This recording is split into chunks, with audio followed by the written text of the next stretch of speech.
waited with patience. And that's something I know I need, and all of us probably do. And Estee Lauder is a prime example, and this is a true story, of patience. When she started her perfume business many years ago, she had to persuade the cosmetic buyer to put her product into stores. So bright and early, at 8 o'clock one Monday morning, Estee Lauder walked in to the American Merchandising Corporation, and she asked to see Marie Watson. And Marie Watson was the cosmetic buyer. And the receptionist at the desk told Miss Lauder that Mrs. Watson was busy and you'd have to come back tomorrow or the next day. "I'll wait," said Estee Lauder. At lunchtime, Mrs. Lauder was informed that Mrs. Watson was still busy. "I'll wait a little bit longer," Estee Lauder said. Well, at 5:15, Mrs. Watson walked out of her office, and she saw Estee Lauder sitting there, and she said these words, "Well, come in. Patience must be rewarded." And the rest, as they say, is history. Henry Longfellow once said these words, "All things come to those who are willing to wait." Well, I ask you this morning, how are you at waiting? I read a saying, and I like this, that patience is the ability to idle your motor when you feel like stripping your gears. And that rings a bell. When God handed out patience, I know somebody had put me in the wrong line. When I come to a traffic light that's turning from yellow to red, I am darn sure that I can make it through that traffic light every time. But you know what statistics tell us about people that run yellow lights and turning red? It costs the country about $7 billion a year for medical treatment and car fixing, etc., to folks who simply think they can make it through a yellow light. And the sad thing is, the statistics tell us that the average person, this blows me away, will save only 50 seconds in their life from running yellow lights. So, you see, Simeon watched and he waited for a lifetime. And here we're going to get a hint of how he did it. He went to the temple. He kept the rituals. He observed the law. One dark, gray, cold Sunday morning, a man was asleep in his bed and he heard the alarm clock. And he moaned and he groaned and he pulled the covers back up over his head. And then he just grumbled. And it was Sunday morning. "I am not going to church today." And his wife was quietly getting dressed there in the bedroom, and she said, "What do you mean you're not going to church today?" And he said, "Woman, you heard me. I'm not going to church today." She said, "Oh, yes, you are." He said, "No, I'm not. Just give me one good reason why I should go to church today." And she said, "Well, I can do better than that. I'm going to give you 3 reasons. Number 1, you're 35 years old. You're a grown man. You know where you're supposed to be on Sunday morning, and you're supposed to be in church. Get up."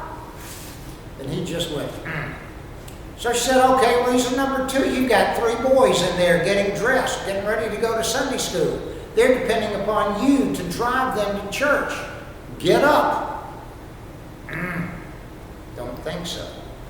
"All right, here's the 3rd reason. You better get this. You're the preacher. You better get up. You're paid to go to church." And I suspect that all of us, and it probably has happened on a Monday morning, have rolled over a few times in our life, and we've just said, "I am not going back to life as I know it today. It's just not quite worth it. I'm tired, I'm bored, I don't want to face the same old thing over and over again." It's one thing to be alive in exciting times. Think about how the excitement in your life, as well as the fatigue, started building around Thanksgiving as we got ready for Christmas. And it's that way not just in a family's home or in a church, it's that way in the whole community on its high holy days or national holidays, and we get excited. But it's such another thing to be in the rut and the routine of our daily struggle, just to get out of bed on Monday. And when you read the struggles of Simeon, you discover that he was there in the routines of time. And he began to discover that the rituals that he went through, and Simeon's narrative in the Bible, it's in the church, it's in the temple, but it doesn't have to be for us because we all go through our own little rituals in our lives. He discovered that those rituals are not restrictive, and they are routines that have meaning and give solidity to his life in the normal course of any of our days. Commitments are made to somebody about something. You know, love is spoken, kindnesses are done, gratitude is expressed, and life is just lived. So if you want to be in the right place at the right time, when the Messiah shows up, and that's figuratively, you've got to be there in life all the time.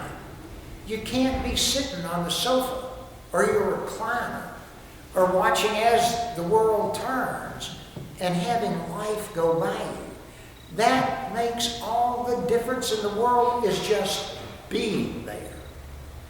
Waiting for what life has for you. Simeon waited. How? With great patience. And finally, Simeon waited with power. And we have to understand that. He waited with the power of the Holy Spirit. Verse 25 that I read, the Holy Spirit was upon him. Verse 26, it was revealed to him by the Holy Spirit. Verse 27, he was moved by the temple, and he went to the temple. Simeon did not possess the Spirit. Please make note of this. He did not have the Spirit. The Spirit had Simeon. He was possessed by it, and that makes so much difference in our lives. Our task is not to get God to fit into my box or in your box and on our schedule. Our task is to embrace and accept God's timing and see life from God's perspective. Our job in life is not to get God squeezed into our mold. Our task is to surrender. Give up to the direction and the call of the Father, and to do it in His time frame. In God's time, He makes all things beautiful. Galatians 4, verse 4, says, in the fullness of time God sent His Son, born of a woman. Have you ever pondered how right the time was when Jesus had His touchdown here on earth? In a time like that, when there were 10,000 Roman laborers who had built this vast system of roads. It was in a time like that that the Greek language and culture had given cohesion to a divided world.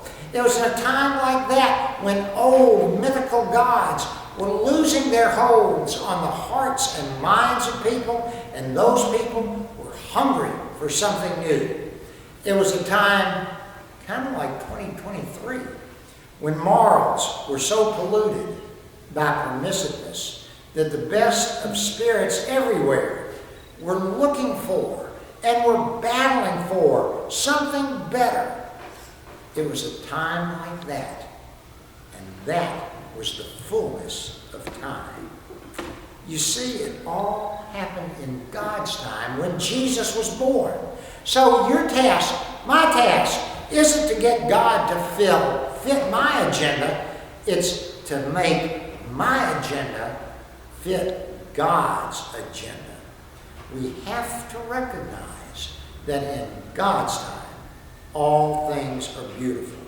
Dietrich Bonhoeffer, great theologian, had these words: everything has its time, and the main thing is that we keep step with God and do not try to be a few steps ahead of Him or slow down and lag a few steps behind Him. So old Simeon has waited for a lifetime, and there, in God's time, when the time was just right, there comes this young peasant girl and a young carpenter to the temple to fulfill the ritual of their Jewish heritage. And as they come toward the altar, the old feeble man gets this gleam in his eye. And he thinks the one for which I have waited for eternity is now before me in God's time. One of the things that I read was that life is like gardening or baking or fishing or learning how to drive. We can all do that, but it's impossible to do it without devoting hours and hours and hours to do it. So we're all going to wait. And that gets tiresome. So I leave you with this good news that comes from a faithful promise of Isaiah, where it says, "Those who wait upon the Lord shall renew their strength. They shall mount up on eagle's wings. They shall run and not grow weary. They shall walk and not grow faint." We wait. We wait upon the Lord to show us what we need. And the good news is we don't need to be anxious. We don't need to worry. Because as we wait, Isaiah tells us, what does he tell us? He will hold us in the palm of his hand. Simeon knew that. We can know that too. In the name of the Father, and the Son, and the Holy Spirit.